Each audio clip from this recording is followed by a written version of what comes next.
Bonjour Souleymane Alioune Diallo. Bonjour Ndeye. Souleymane Alioune Diallo, vous êtes le président de l'ONG Autre-Africa.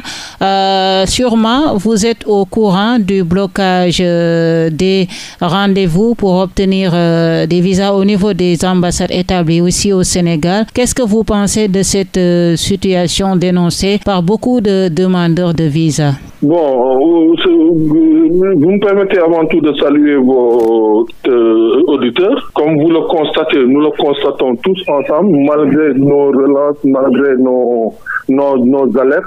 Ce système de rendez-vous aujourd'hui qui prennent la population, les demandeurs de visas sénégalais en otage, est vraiment constant, puisqu'ils ne veulent pas évoluer, ils ne veulent pas continuer à changer le système. Et nous le dénonçons. Et je pense que ce dimanche, dans un cadre vraiment participatif, dans un cadre sain, nous invitons les populations à venir nous rejoindre pour faire une randonnée pédestre pour dénoncer ce système. Oui. Je pense que demander un visa, c'est une procédure administrative normale. Oui.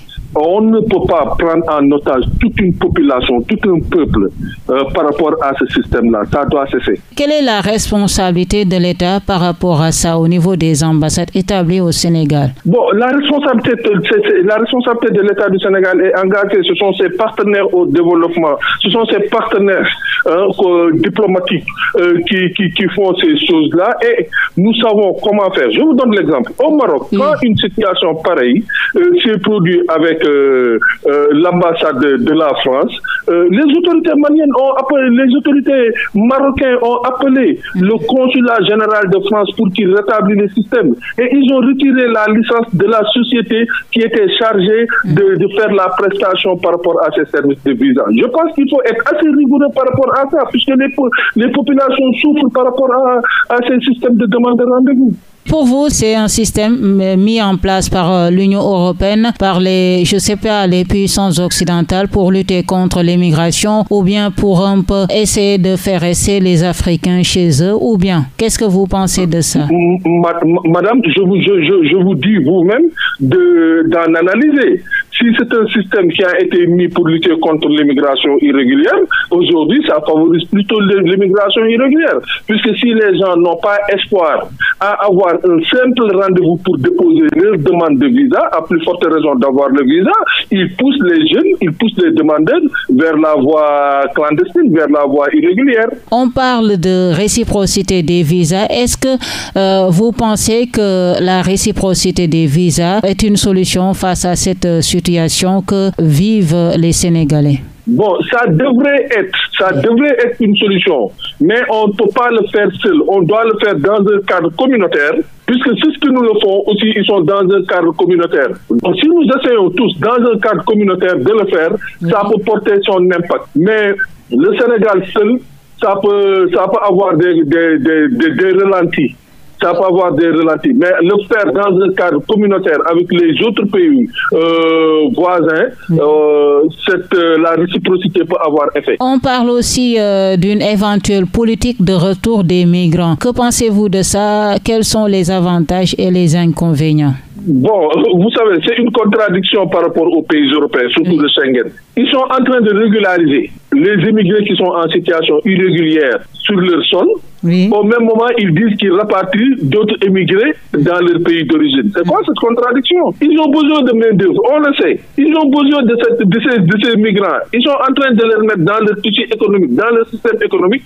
Au même moment, ils menacent de renvoyer. Bon, certains qui sont des délinquants, ça, nous sommes vraiment d'accord avec eux. Les délinquants n'ont qu'à retourner chez eux. Mais ceux qui sont opérationnels, ceux qui sont dans leur tissu économique, et ils disent qu'ils renvoient. Bon, c'est une contradiction. Comme par exemple Donald Trump, le président des États-Unis d'Amérique, qui est contre la migration. Est-ce qu'il est capable de rapatrier tous les sans-papiers aux États-Unis d'Amérique? Ça va être très difficile. Mais c'est une politique qu'il est en train d'incarner. Tout dernièrement, nous avons entendu des nouvelles aussi disant que bon, le rapatriement massif n'est pas possible. Le rapatriement massif n'est pas possible. C'est de la déportation et c'est puni par les lois internationales. On ne peut pas déporter. C'est interdit. Donc, comment Trump peut faire alors? Bon, il va user de ces lois et ceux qui sont en situation irrégulière chez lui, effectivement, il fera en sorte pour qu'on les expulse. Ce sont des procédures d'expulsion qu'il va ouvrir. Donc, ce sont des procédures d'expulsion massives qu'il va ouvrir. Donc les migrants établis aux États-Unis d'Amérique sans papier ne doivent pas craindre Donald Trump ou bien? Ah, attention, ça je ne le dirai pas. Oui. Ça je ne le dirai pas. Mais néanmoins, essayons de retenir nos enfants, essayons d'être dans la légalité. Pourquoi les conditions d'obtention de visa sont de plus en plus corsées au niveau des ambassades par les Européens? Qu'est-ce qui explique vraiment cette politique de l'Europe? Parce que maintenant, pour obtenir un rendez-vous, pour déposer une demande de visa, c'est tout un problème pour obtenir un rendez-vous. Je ne parle pas de visa, mais un rendez-vous, oui. Madame, c'est ce que nous dénonçons. Nous sommes en phase avec vous, c'est ce que nous dénonçons. Pourquoi avoir un simple rendez-vous devrait avoir autant de difficultés? Ça ne devrait pas. C'est un service normal. En plus même, c'est un service payant. Donc cette spéculation autour de ces rendez-vous, c'est à nos autorités de prendre les responsabilités, de le gérer avec rigueur. Ça ne devrait pas. Vraiment, ça ne devrait pas. On ne voit pas. Surtout pour des pays modernes, des pays vraiment informatisés. C'est un système informatisé. Nous le dénonçons. Ça ne devrait pas. Nous sommes en phase avec vous par rapport à ces inquiétudes.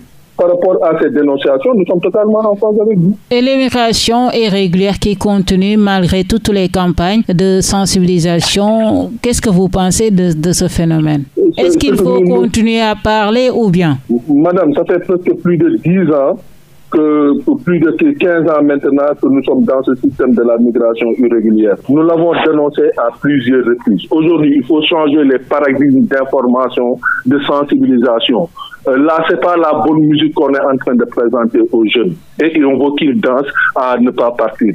Il faut qu'on change les paradigmes d'information. Qu'est-ce qu'il faut faire alors exactement? Il faut réétudier tout le système par rapport à l'information. C'est tout le système par rapport à l'information.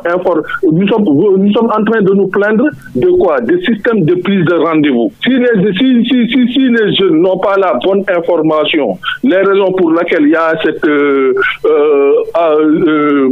difficulté d'avoir un rendez-vous, à plus forte raison, ils n'auront pas la bonne information, les raisons pour lesquelles ils ne peuvent pas avoir de visa. Et comment l'État peut retenir les jeunes?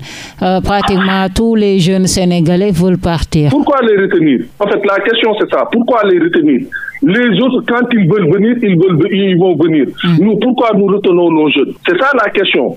Les jeunes qui prétendent, qui veulent partir, qui changent à partir, qui rêvent à partir, qui ont des projets de partir, essayons de les faciliter la voie. Parce que s'ils partent et ils réalisent leur projet, ils reviennent. Qui part revient. Mais si on met ce mythe de partir, l'envie de l'inconnu est une attraction. Comment voyez-vous la politique de l'État envers la jeunesse? Bon, nous avons un nouveau gouvernement qui vient de s'installer. Nous avons confiance à eux. C'est un gouvernement très jeune, très attractif et qui dégage, qui inspire confiance. Et ils sont en train de placer des programmes.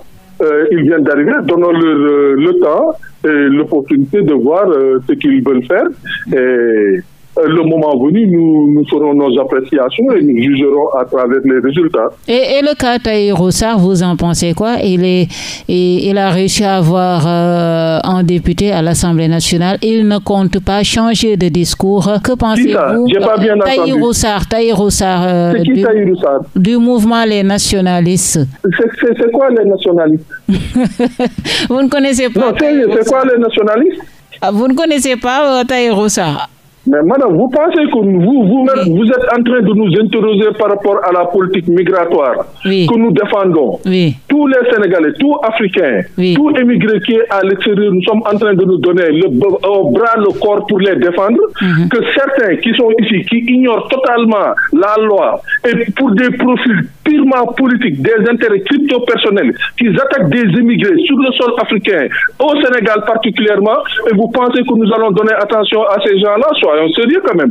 Ils sont allés à l'Assemblée nationale parce qu'ils ont eu à berner. C'est la raison pour laquelle je dis changeons les politiques de communication et de sensibilisation. Il y a trop de tromperie par rapport à cela. Moi, je ne connais pas ce monsieur. Je ne veux pas parler de ce monsieur. D'accord. Merci beaucoup, Souleymane Diallo. Je rappelle que vous êtes le président de l'ONG Otra Africa.